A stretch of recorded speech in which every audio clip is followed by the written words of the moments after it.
Bakit nga ba napakamahal ng kamandag ng Deathstalker Scorpion? Una, napakahirap nitong kunin.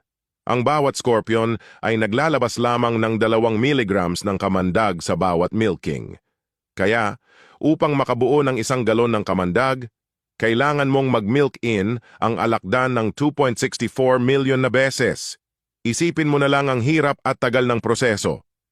Ngunit, ang mahalagang tanong ay, ano ang nagagawa ng kamandag na ito?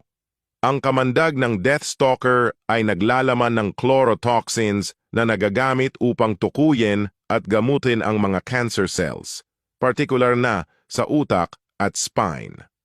Bukod pa rito, ginagamit din ito sa paggamot ng rheumatoid arthritis, bacterial infections, at pati na rin sa pag-eliminate ng malaria sa mga lamok.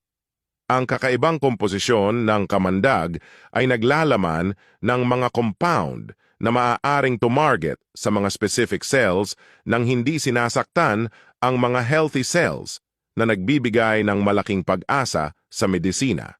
Ang proseso ng pagkuha ng kamandag ay maselan at nangangailangan ng tiyaga. Mano-manong ginagawa ang milking ng bawat scorpion gamit ang specialized tools.